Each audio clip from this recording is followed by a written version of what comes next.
A biological disaster means the release of germs or biological substances. Such substances can enter the body through inhalation, cuts in the skin, and food and make one sick. In comparison to other weapons of mass destruction, the biological weapons work instantly, but the symptoms may not be visible immediately. This makes it difficult to diagnose and cause the sickness, as the biological agents or germs take time to manifest. The germs can infect even the attending medical and paramedical staff. Now, the coronavirus is a biological disaster. It has become a world disaster now.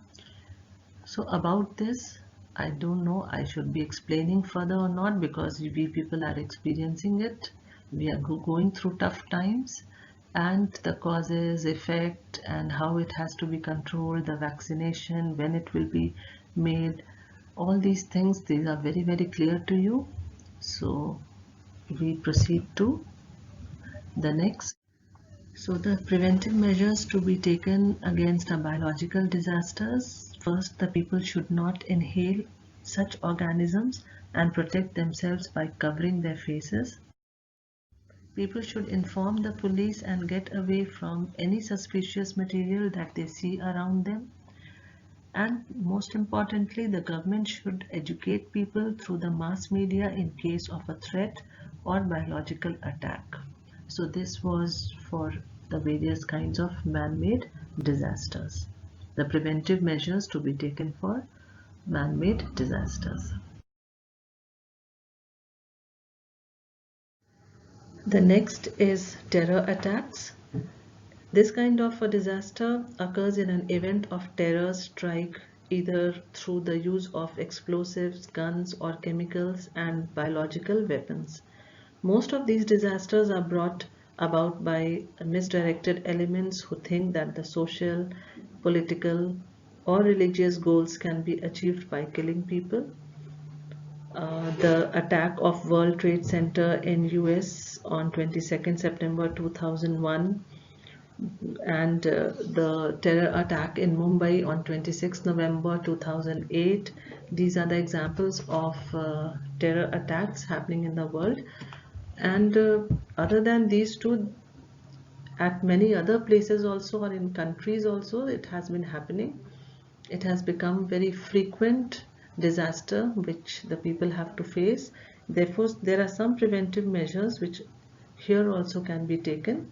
So safety measures against terror attacks. I'll share a video with you. You can see how it can be done.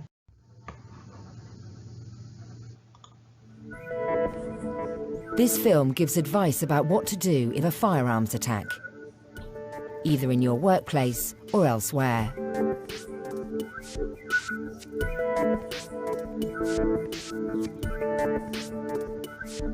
If you hear gunshots, the best option is to evacuate, but only do so if it won't put you in greater danger.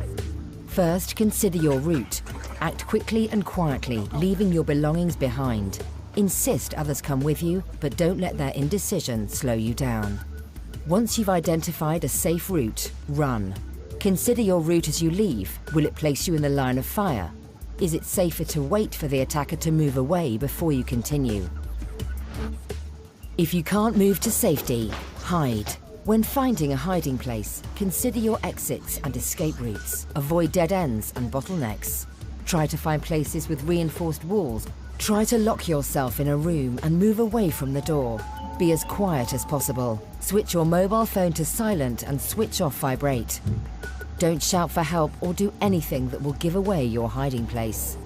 The best hiding place with protection from gunfire will have a substantial physical barrier between you and the attacker. If you're able to evacuate, get as far away from the danger area as possible. Try to stop others from entering, but only if this won't put you in danger. Call the police. Dial 999 and tell them clearly the location of you and the attackers, descriptions of the attackers, their clothing and weapons, information about casualties and building access. Include anything else you think is important. When the police arrive, they will be armed. They may be dressed differently depending on their function. Their first task will be to deal with the immediate threat to prevent further casualties. This may take a long time. The police may be unable to distinguish you from the attacker. They may treat you firmly. Do everything they tell you to do. Don't make any sudden movements or gestures that may be perceived as a threat. Stay calm, don't shout or wave. Keep your hands visible at all times so they can see you are unarmed. The armed police may ask for details about the building, the attackers, hostages and casualties. Only once it's safe to do so will you be evacuated to safety.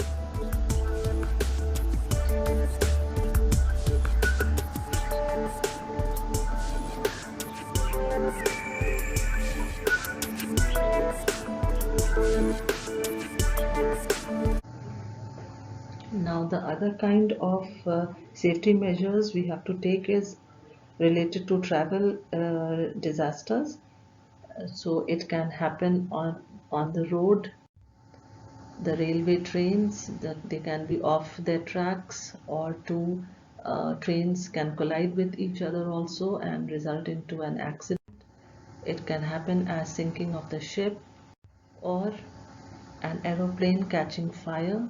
So these are the types of the related with the travel. So in case of a travel related disaster, we can take following precautions. Victims should be safely evacuated from the site of the accident, and first aid should be administered at the earliest.